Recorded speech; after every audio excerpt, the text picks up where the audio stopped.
All right, good morning and welcome everyone to our event. Pat, go ahead and take it away.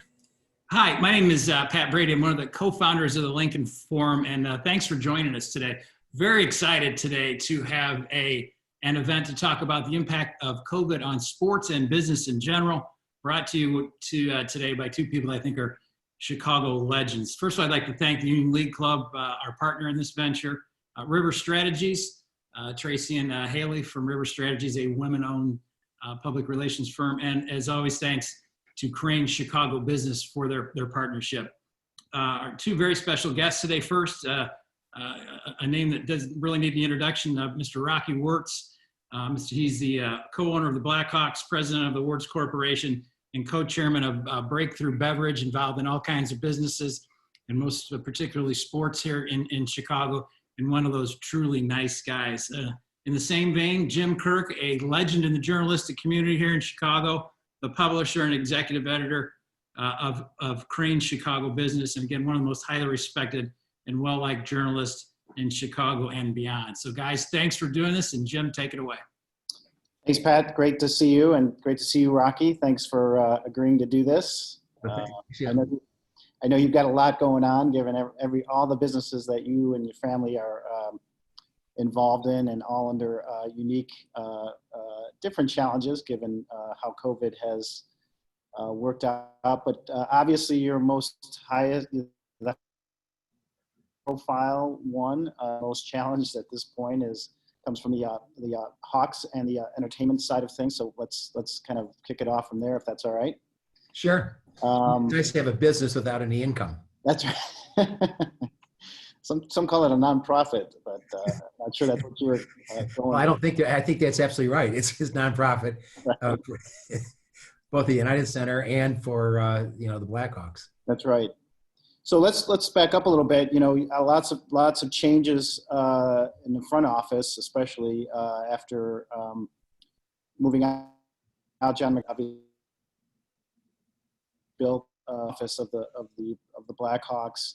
And back in July, you told reporters you wanted to reimagine the potential of hockey. Can you talk a little bit about what you meant at that point and where you are in that transition? Well, our last game was March 11th, and so I didn't know if we were going to return to play or not. And so after time, I haven't been out of the house very much with the COVID-19, so it gave me time to reflect. And after that, it was just reflecting about, how's this organization going to look like when we come out? Of course, we're going to come out of the pandemic eventually, but is our organization equipped to deal with this kind of change? So I just thought it was time to go in a different direction. And John McDonough did a terrific job for the Hawks when he was there, but I thought it was time to move on to the next phase. And so I thought about who could be the best person to put in there. And that was my son, Danny, to be an interim president. Danny's a perfect age at 43. He's worked with the Hawks on a peripheral basis, but, not on the spotlight. I worked, closely with Danny and other, our beverage businesses and our Wirtz Corporation stuff. But, and it was a good way to get Danny, throw him right from the fat into the fire. And so Danny's firmly in charge. He has his arms on the steering wheel. One of the first things he did was to go bottom up and come up with a vision. And from that vision, we, then kicked it off to the rest of the organization. And the nice thing about these Zoom calls or Microsoft Teams calls, you can get everyone on. So we had everyone in the organization, from scouts to players to front office, to go through with the new vision was going to be, how we got there, and what the different pillars were. So, so that's really kind of where we kicked it off. And then we went on and figured out, we put a pitch in to the NHL to have the Blackhawks in Chicago be a hub city. So as you know, Jim, there's two cities. There's Edmonton, which the Western Conference is in, and then Toronto, which is the Eastern Conference. And we call it in a bubble. So people aren't allowed out of these areas. So the league, really worked well with the Players Association to make sure that we had the right protocol and safety. And so we would have a training camp and then get in the bubble. So So the Hawks were in the bubble for 3.5 weeks, and Danny was up there with them. But the last playoff game can go as late as, Stanley Cup playoff game as late as October 4th. It seemed as though the league had a little better labor piece than perhaps some of the other leagues who are kind of fighting through this as they figure out how to either do a shortened season or beyond at this point. You want to talk about that? Well, I applaud both the Players Association and the NHL and Gary Bettman working with them, because if you put the sport first, you have to figure out what to do. And the players realized that they had to put the sport first. So you have every time you might have little grudges or little things here or there. But the nice thing is we're able to extend the labor agreement. So we have 6 years of labor peace, and then they return to play. And so we get these games. So, they've done a good job, both, Rogers up in Canada and NBC, on producing these games for television. They're exciting, and they've done a terrific job. They have different camera angles. And if anyone hasn't watched an NHL game, I highly recommend it, because I think you really enjoy yourself. And so Danny gets, as you said, thrown into the fire here. What do you think about him in a permanent role in that spot? Well, I see Danny's going to be very much involved with the Hawks going forward. But I'm not sure how we're going to structure this thing. But, Danny's involved with other businesses that we have too. So I think it's important that he's involved with all those other businesses. But I think the key thing here is he'll be very much involved with the Hawks going forward. And we're just not sure how we're going to set that up. That's something that, we have to work on. And then obviously the next two questions that constantly get played out almost every day on talk radio, the future of Stan Bowman and of your probably incredible goalie Corey Crawford, both at points in their career here with the Blackhawks. Well, I think Danny has come out and thoroughly supported both Stan and Jeremy, the coach. But as far as Corey Crawford, the future of that, I'm going to let Stan Bowman worry about that. But I tell you one thing, he had to think coming out, he had the COVID-19 and had very little time to prepare for it. And as you know, if you talk to anyone that's been sick, there's many times side effects. And how Corey was able to do that and they come back and play at the level he did was really something. So it just shows what kind of individual he is. And you and Danny definitely stand behind Stan Bowman at this point? Absolutely. Okay. Talk a little bit about really what can you expect, what really can fans expect moving forward, games and all, games with fans. How do you monetize the sport when players are getting paid based on people in the seats and buying things? What do you see? Is it too early to call the next season at this point, or how are you guys approaching that part of the end of the business? Well, I think you have to. We'll eventually have fans back. So the question is do you play some of the season with no fans, some of the seasons with socially distanced fans, and then some of the season with full house? So, so as I said, the Stanley Cup can go to the first week of October. Then you need time off. So when the season starts, it might be December. But I think what we've proven is we can play hockey in the summer, and as we're doing right now. It's always been a traditional winter sport, but I think you can. The calendar doesn't have to be like it was in the past. So things are going to be different, and it doesn't have to be all bad either. And any indication at this point from the NHL or from other owners when you expect, again, have to kind of wait and see. Obviously, there has to be a rest period in between the end of the season. Any idea? There's been nothing official, unofficial. I have a guess it's sometime, towards the, end of December or the middle or the end of December. That's my guess. But we just have to wait and see. Okay. And then, obviously this was before the pandemic hit. Sports betting was probably one of the biggest topics in sports business heading into the seasons. 2021,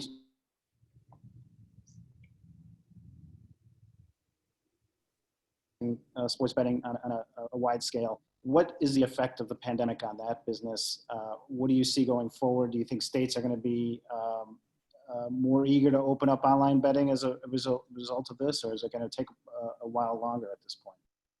Well, I think states are going to accelerate this because they all need money.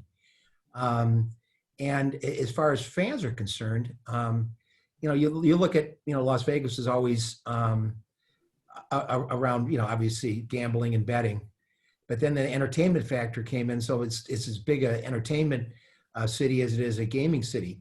So what is sports? Sports is a form of entertainment. And I think betting will go right along with that.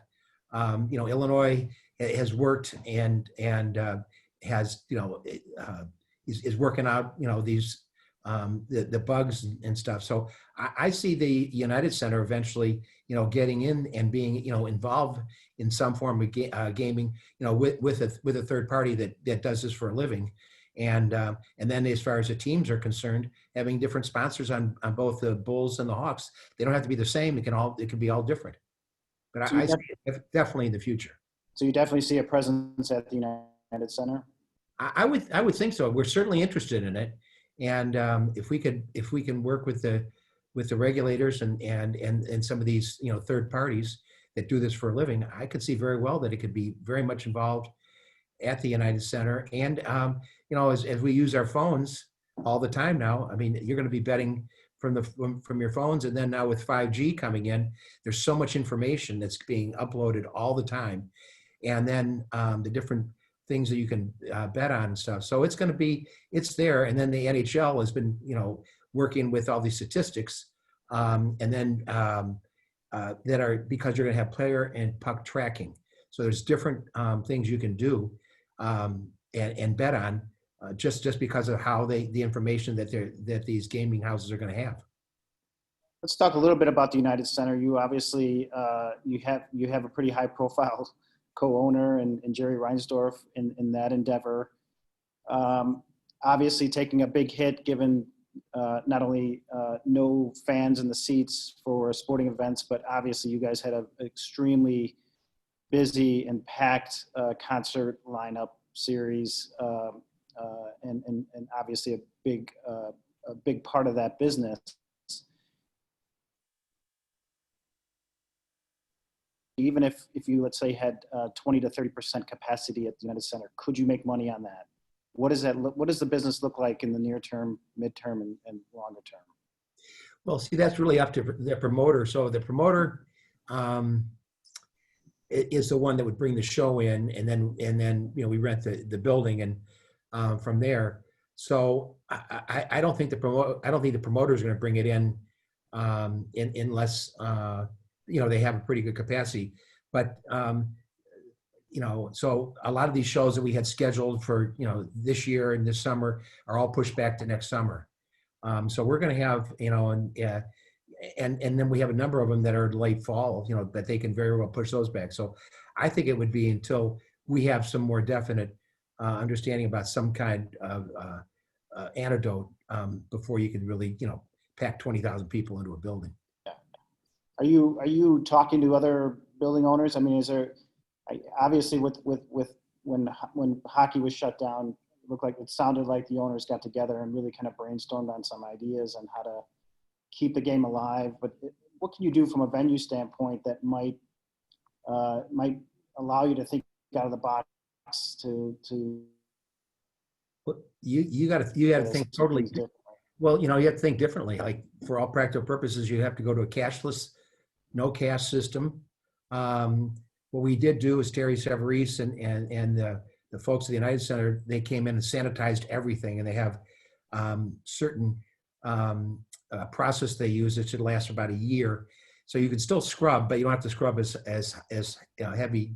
And we did use the same process in we have 2,000 apartments in Chicago. We use the same thing in the common areas and the elevators and so from that standpoint, and then we use the parking lots for the greater food depository, and we bring the goods in on the floor, and then we distributed them, and then from there they would through the loading docks, and then use the parking lots for different things to distribute, necessary supplies and stuff. So, but as far as any business is concerned at the United Center, we're pretty well locked down. I mean, we don't, both teams are not there, and just a skeleton crew of people at the United Center that's working there. Even when the pandemic really started to ramp up back in March and April, could you and Jerry have imagined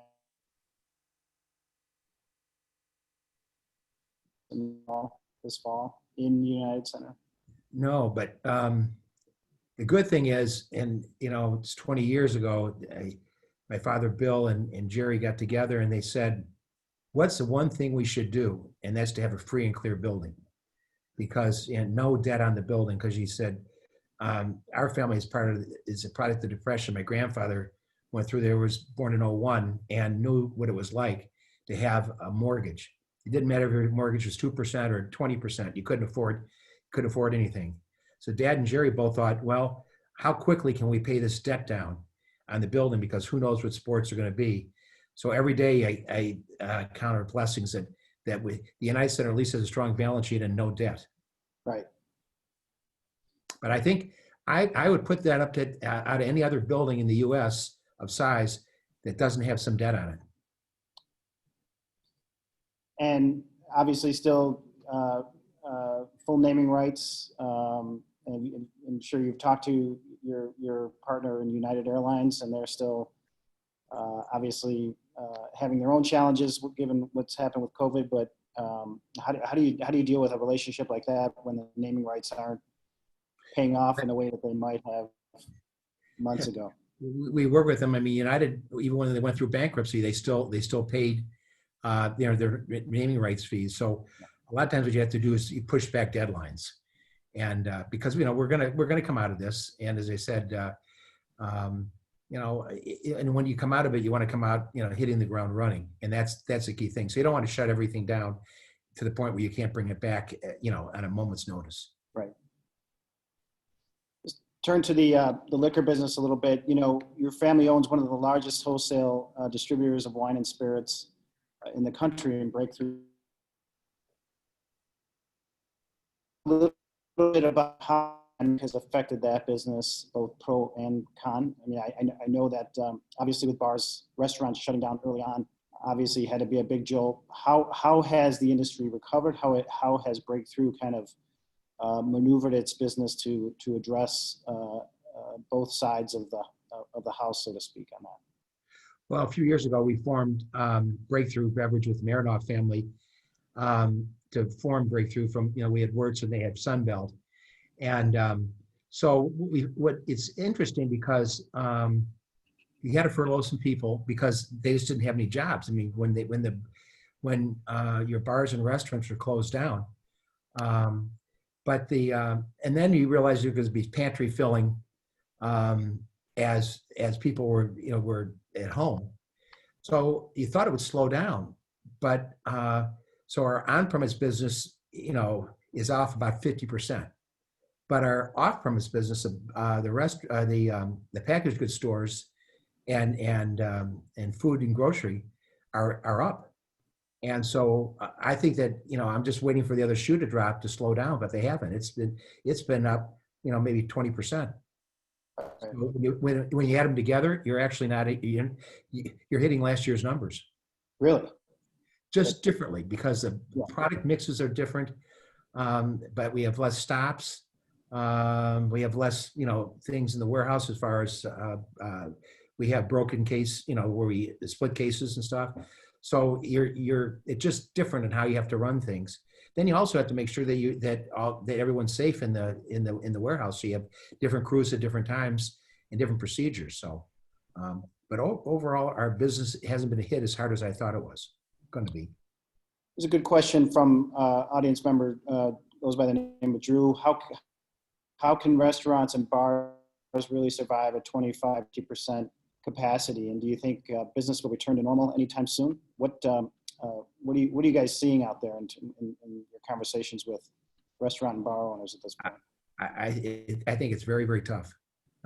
It's going to be very tough. And when the weather cools down and they don't have the outside seating, maybe you can have a tent, and put sides on it with some heaters and stuff. but I see a number of restaurants that aren't going to make it, and it's very sad. And what's sad is not only the restaurant, but all those employees. The same way at the United Center, we have 2,000 employees on the day of a game event that aren't coming to work, and that's the crime in this whole thing. It's going to take its toll on a restaurant, and it's very, very tough on the folks that work in the service industry. Have you had to realign the company personnel as a result of some of these shifts in the marketplace that you're seeing as a result of COVID? Well, yeah, especially in the beverage side, you're looking at it, because many times you had dedicated individuals, just to certain trade channels in the restaurants and stuff that you're just not going to have there anymore. So sometimes you kind of have to right size your business a little bit too. So you look at what's set up, what was a nice to have versus a need to have, and so over time, between now and probably by the end of October, we'll have realigned some different divisions and doing different things and looking at it differently. And obviously on the beverage side, over the past several years, there's been a tremendous amount of merger and consolidation activity. Do you see that slowing as a result of COVID? Do you accelerated? How do you see the marketplace shake out after all this? No, I see that it. I don't see it slowing down anymore. I just think that it what makes sense and what doesn't make sense. But I see the consolidation still continuing to be at the same pace. I think that the COVID just has you doing things differently, but the end result is the same way. You have to be profitable, and you have to use your economies of scale. And then your relationship with suppliers is very important, right. And those things aren't changing. And then as we see more pressure on restaurants and bars, where from a supplier standpoint, where do you see any new market opportunities as a result, or is it going to be kind of hunker down for the next couple of years and try to get through this, and then hopefully the business side rebuilds? Well, I think some of your craft spirits, which you could have in different restaurants and bars, and people could try them. So I think what you're going to see is people going to the tried and true brands they have, and sticking with that, and not so different areas now in the beverage side. I mean, like seltzers is a huge category, and that could be as big as the light, if not bigger than a light beer category. And so things have changed, and so there you can get some innovation coming out and different things, so you can get a brand like Kettle One Vodka, and they have their botanicals. Well, they're just coming out now. Diageo, which owns half of Kettle One, is coming out with their spritzers coming out of that. So you'll see a lot of line extensions and innovation that you might not have seen before. Right. Let's talk a little bit about real estate. Another big part of the Wirtz family business. You guys have more than 2,000 luxury apartments. How are the renters holding up at this point? Well, knock wood, we've been very, very fortunate. Our rents have been, very close. And if we have to work with them, if obviously, because the best tenant you have is the one that you have in the building. But what we had to learn right away, just overnight, is how do you take 2,000 apartments and then turn it into 2,000 offices, and then just procedures on because you want to make sure that everyone feels safe in the building as far as the cleanliness and the sanitation and your maintenance staff and everything else. So Don Vitek, that runs that division, has done a really good job of hopefully communicating and working with our tenants. But the key thing here is you got to communicate, and you have to let them know what you're doing, and don't surprise them with anything. So let's take a minute and kind of touch on a little bit of the outgrowth of both COVID, the unrest that a lot of major cities have seen over the past few months in the wake of both George Floyd's murder, and some opportunities that some not so upper right folks have taken advantage of the situation and have obviously gone on major looting sprees in some areas, including downtown Chicago. Do you believe that there might be a trend to for people who live in dense parts of downtown areas of cities to move out, or as companies may not be thinking they need as much of a footprint downtown in a big office building? Do you see a major shift from cities to suburbs at this point? Well, I do. I think it's a combination of remote, officing and learning, and so to speak, and crime. Crime is a big thing, and I talk to people that live in San Francisco, and they're starting to go, even move out of the city. Chicago, I mean, you look at the northern suburbs, and the housing market's hot, and there used to be the houses be on the market a long time. Now they're going for more than their asking price, and I think people are scared, and it's not good. You drive around downtown on Oak Street and in some of these neighborhoods, it's just terrible. And when you see boarded up stores, and that's the lifeblood down there in the Mag Mile. We have a building at 333 North Michigan, and we have a Blackhawks store on the second floor, and we don't have a time when it's going to be open yet. It had been looted once. Thank God it wasn't hit the second time, but because there's nothing in it to loot. And it's very disturbing. And I think that we got to do something about it. We just can't sit back and let people take advantage of the situation. Thinking, well, you got insurance, so I can take anything from your store. Well, that's a terrible way to look at it. Mm-hmm. You were an early supporter of Mayor Lori Lightfoot during the campaign. How do you think that she's and her administration has handled the recent rise in crime in the city?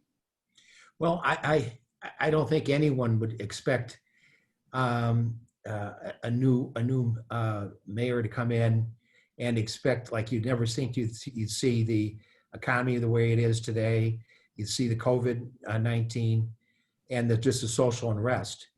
But I haven't seen a lot of leadership both from the city, county, and state. I haven't seen the business community being asked for anything. The one thing about businessmen is they overcome problems, and they know how to hopefully solve problems, and a process to do that. I'm not sure that everyone's working together and doing that. And I think a lot of these other, both in the county and the state, have hung the mayor out to dry and haven't helped her a lot. So I think it's a combination of not working together and putting these, whatever differences there may or may not be, together, and getting a group of individuals, asking them for their opinion and how they would approach this thing. And I just don't see it happening.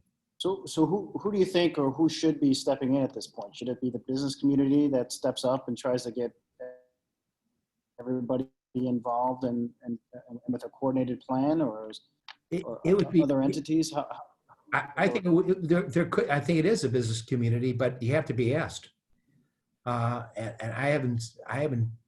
And maybe they've been asked. I just haven't seen it. But I don't think they've been asked for any other help on what to do, except on what to do. But I'd say the first thing you got to do is you have to make people feel safe. And if you can't have people coming from the downtown, then we got a problem. Who wants to book a convention now in Chicago? Right. If they don't feel safe? I mean, regardless of the disease, I'm just talking about your physical health. They're scared to death to come in. So we got to do something about it. And do you think it's also having an effect on potential investment in the city from outside investors? Absolutely. If they, the city had their bond rating, lowering all the time too. This is not helping it. And as you said, those buildings up and down the loop, it's like a ghost town. And then we used to have them, by public transportation. Well, people realize now they can work out of their home. They don't have to, come down to the loop and or get in their cars and drive 2 hours to come to work. And so I think it's going to have a very strong ripple effect. That's not good. So a couple of good questions here from the audience. One from Eric, going back on the sports side. What do you think of the Marquee Network for Cubs baseball? It seems Cubs fans nationwide are not able to get the broadcast to follow the games. No, you were obviously not involved directly with the Marquee, but it obviously had an effect on your own negotiations, at least here locally, as the Cubs pulled out of their of your consortium on the cable side. Can you talk a little bit about that, what you see from that network and what it means for local TV sports going forward? Well, Jerry Reinsdorf and ourselves have walked in lockstep, and the Cubs had been a part of, NBC Sports Chicago.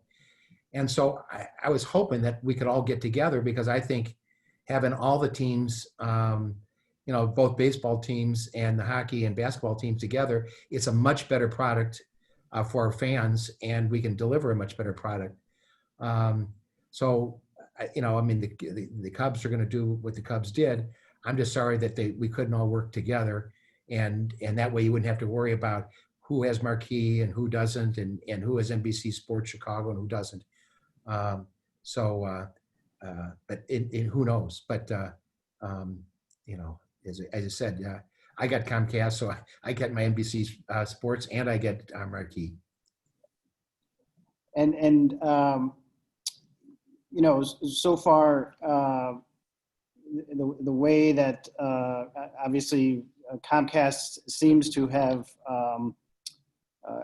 NBC Sports has seemed to really been stepped up to the plate, so to speak, at least for Hawks and Bulls coverage. It seems like obviously much more product devoted to those teams. Is that something that you were hoping for in the wake of the Cubs pulling out of that deal? Well, I think the key thing too is what we wanted, even though the Cubs pulled out of NBC Sports Chicago, we still wanted to make sure that the network reported it as such, so that we could make NBC Sports Chicago one-stop shopping, that they didn't have to go to Marquee to find out about the Cubs. So there's a lot of still, not, live programming as far as the games, unless they play each other. But we have a lot of, reporting about the Cubs on NBC Sports Chicago. So I think that's good. Another question from Eric about how much extra planning went into the planning for the Hawks this year during COVID? Some things behind the scenes that maybe viewers didn't see happening that had to be done in order for this to really come off as smoothly as it did? Well, first we spent a lot of time and as we talked about before, on making the pitch to have Chicago and the United Center to be a hub city, and then we had to work too on what you had to do about training camp and how you would do that and how could you keep your players safe, and then making sure that if they're in Canada, you have to have the 2-week quarantine. So there's a lot of this coming back and forth and logistics about on what you're doing. And then quite frankly, we would have calls every other week on what the negotiations with the Player Association was with the league, so that you knew what you had to do. But the other thing too is what's really behind the scenes is what the Hawks were doing to try to keep connected to their fans, and on social media and the different forums and in different ways, because we had to communicate with our fans completely, differently, and what was going on and what we were doing and what we were looking at. And so how do you keep your fans engaged? And that's what's the big question we were asking ourselves. And that was one of the things that Danny came up right from the beginning, is say, ladies and gentlemen, let's figure out what we're going to do. And then let's make sure that our players are on board to understanding where we're going and what direction we want to go in. And can you talk a little bit about culture during COVID? Obviously every company in the country, around the world, is having to worry about keeping a culture intact as people are working remotely. It's a little different, obviously, for a hockey team, probably a little different for the liquor part of the business, even the real estate part. Can you talk about how you are trying to keep your culture maintain through this on all those levels at this point? Well, I think the key thing is you got to communicate with your employees, and then you also want to be able to make sure that they know you're nimble enough and can move enough and quick enough with speed that you never had to before, and allow people to think out of the box. And it's easy to say, but we're all tend to be in our business in our comfort zone that we don't want to go out, and then be able to allow those folks to make decisions. Because the easy thing is not to make a decision, just sit there and just say, oh, it's someone else's problem. So you want to encourage the decision making to go, and it's all right to make mistakes, because if you don't make mistakes, you're not moving ahead. So how do you come up and how do you do everything we can to grow your business and challenge our folks to figure out how to grow, not to be, not to go and retreat just because the pandemic is here. And looking beyond the pandemic, when you took over after your father passed away, you took over the Hawks, and it was obviously a franchise and had been in deep decline, not really connecting with the fans.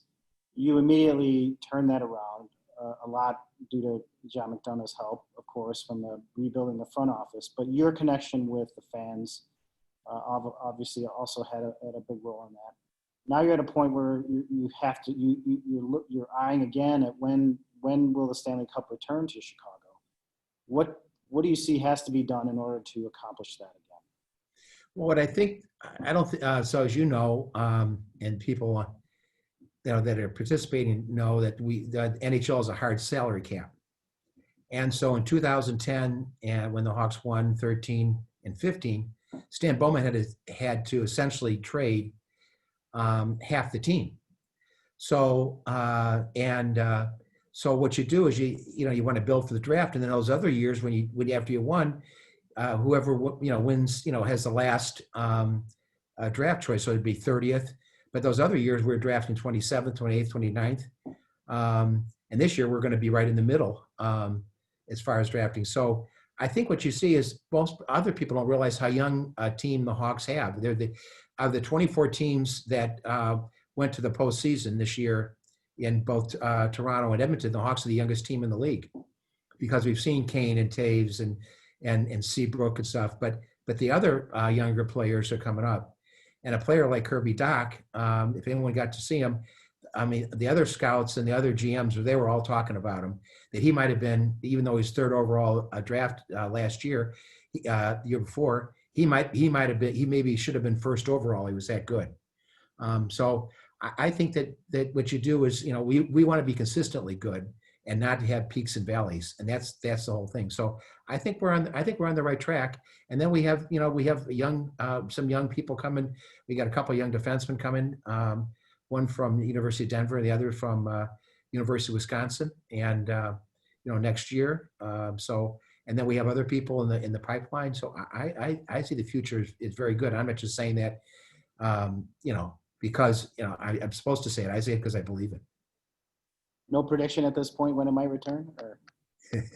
No. Okay, it's the sooner the better. I want to get out of the house. That's right. Good question from one of the viewers here, Jay, who does Rocky broadcasting on TV moving to streaming anytime soon? I'm broadcasting TV with what? Moving to streaming games as opposed to just broadcasting. No, I think that's all the future. How we're going to be able to, you can stream the games now. If you subscribe to NBC Sports and Comcast and the My Teams app. So and then you could do that. Depending on where you are. Even so. So we have streaming that way, and but I see how we get the signal. As time goes on, who knows? The technology is moving so quickly. But I see, yes, more and more streaming as time goes on, and all different means too. And another good question, turning attention back to some of the issues facing the city and challenging the city right now. This question comes from Doug. There's a lot of discussion about disinvestment in Chicago's west and south side neighborhoods.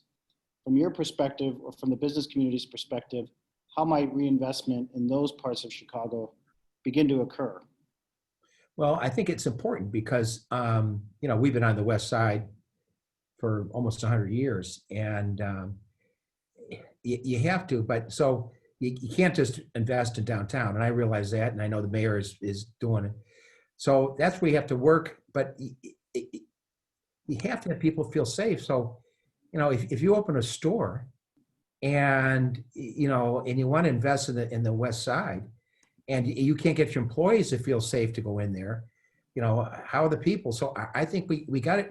I think it all comes down to crime. We got to get the crime under control. And if we can at least get our arms around that, I think you get people to invest. But you got to have to invest that people feel safe when they get down there. And you kind of mentioned this briefly early on. Doesn't sound like there, at least from your standpoint, there's a lot of outreach from perhaps City Hall to ask your opinion, or maybe perhaps some of your peers. Is that your feeling? Is that what have you not heard a lot from City Hall on some of these issues? Well, not only City Hall, but from the county either. I mean, it's a big county, and from the state. I mean, let's put it this way: Chicago is the aorta for the state of Illinois, and if Chicago is sick, the state is sick. And I don't think either of them are very strong right now. So I don't have an answer, but I think that putting people's heads together, we can come up and do a better job that's being done now. And back to the Blackhawks for a second. I know this was an issue a lot of sports has been dealing with over the past several years. The issue of symbols as they relate to Native Americans, namely, obviously you and your team members have spent a lot of time on this, but this is a question from Brian from the audience.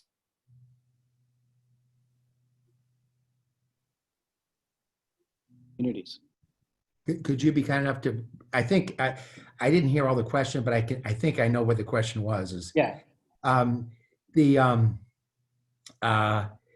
Unlike some other sports, it wasn't a slang expression. There was an actually Blackhawk who is a great leader, and we want to always make sure that we honor that and educate.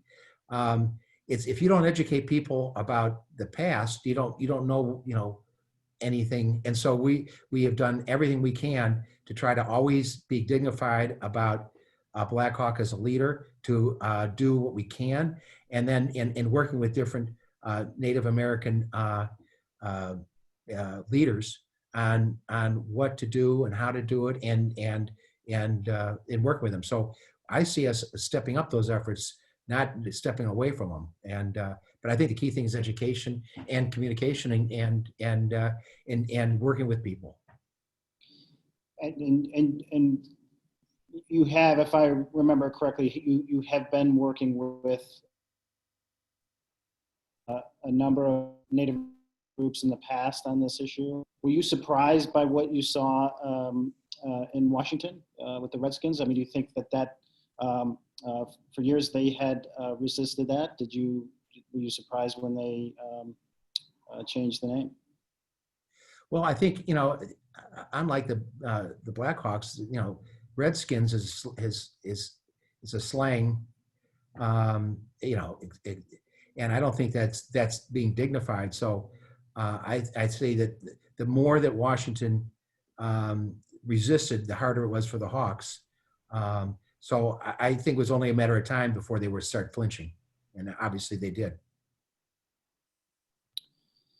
A little bit about, when you look at the pandemic and where things have evolved over the past several months, can you kind of step back, and if you had to gauge where Chicago is, where the state of Illinois is compared to other states, have we done better, worse? Are there things that you want to see that should have been done to help improve the safety of everybody in the city and state, or are we doing a pretty good job? Well, let's put it this way. I have so many of my friends that are moving out of state. And they're moving to Florida. and they're moving to places where the income tax was much lower. And if the governor wants to put a graduated income tax in, I think it's only going to accelerate that if the voters pass on that. Plus, the other thing is we got to get our handle on these uncapped, as far as pensions. And I don't think we should in any way should take anyone's pension away, but we got to find a way to put a drag on it. And the only way to do it is to go back and change the state constitution. Now, if we're going to change the state constitution for graduate income tax, at the same time, we should have been able to go in there and put language in there that you could do something about these, uncapped pension funds. And I think that you could solve that a lot easier to the business community about why you would need a graduated income tax if you could also show them on the other side you're going to put a drag on the pensions, and that's not being done. And I think it's really hurting the state now, and it's hurting everything. And it have to find a way to put a drag on these uncapped pension funds. With graduated, going up every year. I mean, it's just ridiculous. And then not having be able to have two classes of individuals and make a choice on benefits if they can't do that. So it's not good. And have you and the business community raised those concerns to the governor and heard anything back at this point? I have not. I know we've talked about it, and we tried to do something, but every time you try to put a fix fix the system, the state Supreme Court turns it down because they keep saying that the state constitution won't allow you to do that. So that's why we got to go in and fix the state constitution. And it should have been done way before thinking about a graduated income tax. I think the last thing the business community wants to do is give a politician more money to spend, because they find a way to spend all our money quite easily. Just another question from a viewer looking at the issues facing the city, and given the long history of police misconduct in Chicago, is community investment possible without concrete steps by the city, CPD, and the union to address the mistrust? Well, I think you have to do both. If there's, you have to obviously have police reform, and there's always individuals and the system's broken. But I think you have to do both. You have to both work with the system but at the same time you can't let the amount of killings and shootings. I mean, it's terrible. I mean, the middle of last week there's 20 shootings, and on Wednesday, I mean, it's just terrible. And maybe it's because no one trusts anyone. Well, I don't think so. I think there's a combination of both. So they have to do both. But you can reform, but you have to you got to get control back of the streets. And then another question from the audience, turning back to hockey from Maureen. What is your magic sauce that you've used that has enabled women to feel safe and as welcome as men at a men's sport? Is the hockey audience different than that of football? It's a great question. Well, 40% of our fans are women, and so we got to broaden the fan base. So we encourage more women, and so we got to encourage both an age that the 18 to 30 year old male or female. You also have to encourage people of color. And so we have to do a much better job of trying to connect. But the key thing is women have enjoyed the sport because it's 60 minutes of hockey. It's exciting. So I don't know if we do anything except,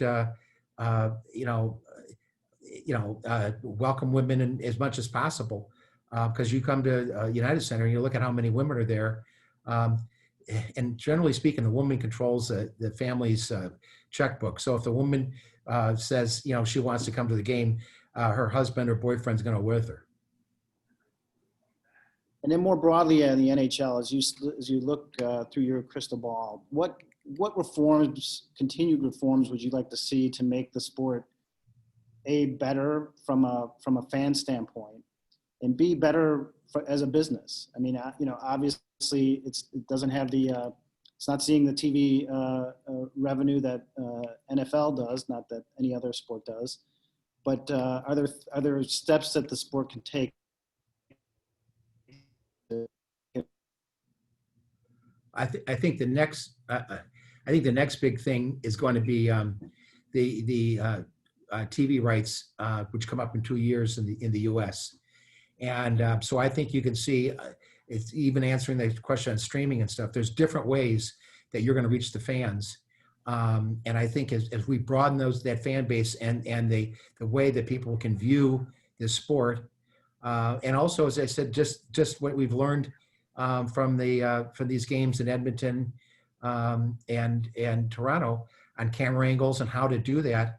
That it makes these games exciting. So I think it's gonna be how do you connect with the fans, and how can they at that any time, any way that they can view the game and see it, either on their phone or on their device or on their computer, and not necessarily in the middle of their living room. And we did have one question from obviously a lacrosse fan who was